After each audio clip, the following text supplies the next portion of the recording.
There is a specific kind of silence that lives inside a full life. Not the silence of an empty room, not the silence of loneliness in its obvious form, the kind you can name, explain, ask someone to fix. This silence is different. It lives inside the noise, inside the dinner being made and the calendar being managed and the messages being answered, and the smile that arrives on cue every single time someone needs it from you. It lives in the middle of a life that, from the outside, looks like everything it was supposed to be. And one morning, not a dramatic morning, not a morning marked by anything, you are standing in the bathroom. The light is ordinary, the sounds of the house are ordinary, and you look into the mirror. And something is wrong. Not with your face, not exactly. Something is wrong behind it. Something in the eyes. A quality of distance you cannot explain and have not told anyone about, because there are no words for it that don't sound like ingratitude. You look at yourself and you feel nothing. Not sadness, not anger, nothing. A flatness. A quiet so complete it frightens you more than any emotion ever could. And then someone calls your name from another room. And you answer. And you close the door on whatever just happened. And the day begins again. This is where we begin. No one tells you how identity disappears. They talk about losing yourself in dramatic terms. A crisis, a breakdown, a moment of rupture you can point to and say, there, that is where it happened. But that is not how it happens. That is almost never how it happens. It happens in accumulation. It happens in the decade-long accumulation of saying yes when the body says no, of absorbing what wasn't yours to carry, of performing competence so consistently, so perfectly, that competence became the only thing anyone saw. They stopped asking how you were because you had never, not once, given them any reason to think you were anything other than fine. You became the architecture of other people's stability. Think about that. Think about what it means to become the structure itself. Not the person living inside the house, but the walls, the roof, the thing that holds. The thing that, when it shows a crack, everyone panics, because the crack is not supposed to be there, because the walls are not supposed to need anything. At some point in your 30s, quietly, without announcement, you stopped being a person with an interior life and became a function with a name, a function that drives and organizes and worries and shows up and absorbs and explains and keeps the temperature of every room at a level everyone else finds comfortable. And you did it willingly. For a while, you did it willingly. Because it felt like love. Because it felt like the right thing to do. Because the alternative, stepping back, asking for something, saying, I am not okay, felt like a betrayal of everyone who needed you to be okay. So you kept going. And the going became the days, and the days became years. And somewhere inside all of that forward motion, the version of you that existed before, the one who had a self that was not in service of anything, the one who had desires that were entirely her own, the one who sat with her own thoughts without guilt, that version of you grew quieter and quieter until she stopped speaking altogether. You didn't notice the moment she went silent. That's what makes it so devastating. There was no goodbye. There is a photograph somewhere, a particular photograph. You know the one. Maybe it's from your mid-20s, maybe it's earlier. You are looking at the camera with an expression that no longer belongs to your face. It is not the expression itself that disturbs you when you look at it now. It is the aliveness in it. That quality, that unburdened, slightly reckless quality of a face that is still mid-becoming, that does not yet know what it will be asked to carry. You look at that face and feel something strange, something between grief and envy, an emotion that doesn't have a clean name because it is grief for yourself, for a version of yourself who is not dead, but is somehow unreachable, who exists in a photograph in a way she no longer exists in the mirror. When did the becoming stop? Not when you got married, or had children, or chose the career, or moved to the city, or left the city. Those were the answers you used to give yourself, the convenient explanations. But that's not quite right, is it? It stopped when you decided, consciously or not, that your own becoming was a luxury the people around you could not afford. Here is what no one says about identity loss in women at this stage of life. It doesn't announce itself as loss. It announces itself as exhaustion. Not the exhaustion of having done too much in a single day. The deeper kind. The kind that sleep doesn't touch. The kind that arrives with the morning before you've done anything at all. A heaviness that settles in your chest before your eyes are fully open, before the day has asked a single thing of you. That exhaustion is grief in disguise. It is the body mourning the self that stopped being allowed to exist. It is the accumulated weight of every moment you chose everyone else's emotional comfort over your own survival. Every time you minimized something real inside yourself to manage something imaginary in someone else's mind. The body counts all of it. It keeps the record, even when you refuse to. And then there is the invisibility. This one is harder to speak about without sounding like complaint. And you were trained, weren't you, to be very careful about sounding like complaint, to preface your pain with qualifications, to remind everyone that you know how lucky you are, to hold the ache at arm's length from yourself, to look at it critically, to say, this is probably nothing. This is probably just tiredness. This is probably just a phase. But the invisibility is real. Not the invisibility of being ignored, though sometimes that too. The invisibility of being seen only as what you provide, of having your presence registered in terms of its utility, the meeting of needs, the management of logistics, the emotional regulation of everyone in your vicinity. You became so good at anticipating what others needed that your own needs became, even to you, slightly illegible. You lost the vocabulary.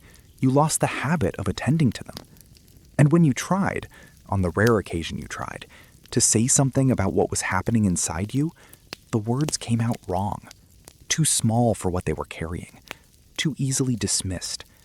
And the dismissal felt like proof of what you had already started to suspect, that your interior life had become somehow beside the point. That is a particular kind of violence, a quiet one, with no name and no perpetrator. A violence that assembles itself out of nothing but ordinary days. And underneath the exhaustion and the invisibility, there is something else. Something you have not allowed yourself to look at directly, because it feels too dangerous, too ungrateful, too much like the version of yourself you were never supposed to be. Resentment. Not the clean, dramatic kind. Not rage. Not the kind you can justify or weaponize or even feel entitled to. The slow, subterranean kind. The kind that has seeped into the groundwater of your life without your permission. That colors everything faintly, without you ever being able to point to its source. You resent the ease with which other people move through their own lives while you hold the scaffolding in place. You resent the assumption that you will continue to hold it. You resent the absence of anyone who has ever said, "Put it down for a moment. I have this." You resent having to ask for rest, as if rest were something you need to earn. And then you resent yourself for the resentment, because it doesn't fit with the self-image you have spent years constructing. The capable one, the generous one, the one who doesn't need much, who doesn't ask for much, who manages. The resentment and the self-condemnation feed each other.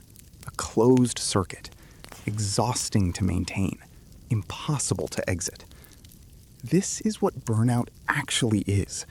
Not a depletion of energy, a depletion of self. The slow erosion of the sense that your inner life is real, significant, worth attending to. The slow replacement of that inner life with an endless outward performance of okayness. At some point, the performance starts to cost more than you have. There are signs. You probably recognize them and filed them away somewhere you thought you'd return to. The pleasure disappearing from the things that used to provide it. Not dramatically, not all at once, just quietly dimming. The meal you used to love that now tastes like routine. The music that used to move something in you that now simply plays. The moments that should feel like rest, but sit on your chest with a weight you can't explain. The detachment. The sense of watching your own life from a slight remove, of going through the motions with technical precision. You are present, you are responsive, you are fulfilling every requirement, but you are somehow not quite there, not quite inside it. There is a glass partition between you and your own experience, and you can see through it perfectly, and no one else can see it at all. The moments of staring at walls, at nothing, not thinking, or not thinking in any directed way, just suspended, just arrested, until something snaps you back and you re-enter the performance. The dreams, maybe. Dreams about other lives. Not fantasies about escape. Not quite that literal. Something subtler. Dreams about versions of yourself you didn't choose, or couldn't choose, or gave up so gradually you barely noticed the surrender. The self who stayed in that city. The self who kept making that work. The self who said no once, decisively, early, and walked in a different direction. The grief of those unlived lives is real. Psychology has a word for it. It calls them possible selves. The versions of you that existed as genuine futures until they didn't. Until the road narrowed and the choices compounded and the unlived lives became theoretical, became dreams, became the particular sadness of a Tuesday afternoon when the light is low and there is nothing technically wrong, and you feel a loss so enormous and so sourceless you cannot speak it. And there is the question of aging, which is not really about aging, not about the physical facts of it, the body's slow inventory of changes, the ways the mirror insists on telling you time has moved, even when the inside of your head still feels like it is perpetually mid-beginning. It is about the closing of windows. The feeling, arriving in the late 30s and accelerating in the 40s, that certain possibilities are no longer possibilities. That certain versions of the life you might have built are no longer available. That the opening is behind you now. Not far behind, maybe not completely sealed, but behind. And the terror isn't aging itself. It is the thought of arriving at the end of the timeline and finding that the life you spent, the precious, unrepeatable days of it, was lived almost entirely in service of a self-image you constructed for other people's comfort. That you were the most reliable person in every room and the least known. That you gave everything and kept for yourself almost nothing. That is the existential core of this. That is the thing that wakes you at 3 a.m. with a clarity that feels like cold water. Not the fear of dying, the fear of having not yet lived. You are standing in the bathroom again. The house has sounds, familiar, reliable sounds. The sounds of the life you built, the life that needs you, the life that will continue to need you tomorrow and the day after and the day after that. And you look into the mirror, and the woman looking back is competent and tired and not quite present.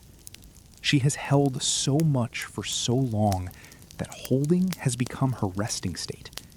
She does not know anymore what she would do with her hands if they had nothing to carry. She is loved, probably. Needed, certainly. Depended on, without question. But she is looking at you with a question in her eyes that she has not spoken aloud to anyone, that there is always something more immediately pressing, always another room that needs attending to. The question is simple. It is devastating in its simplicity. When did you decide that you didn't count? Not consciously, not in a single moment. The decision was made in increments across years, in the quiet, ongoing choice to make everyone else's comfort the primary metric by which you measured a good day. But it was a decision. Even without intention, it was a decision. And decisions, even ones accumulated across a decade of ordinary mornings, can be looked at, can be sat with, can be questioned. Not fixed, not resolved in the span of a video or a conversation or a therapy session, or any of the things we reach for when we want the discomfort to become something manageable. But seen. You can at least let yourself see it. The woman in the mirror is still there. Not gone, though she has felt some mornings very close to gone. Still there, beneath the competence and the performance and the accumulated weight of being the person everyone counted on. Still there. Still asking. When did you decide that you didn't count? And maybe the answer is less important than the fact that you are finally standing here, in this ordinary bathroom, in this ordinary light, finally letting yourself hear the question.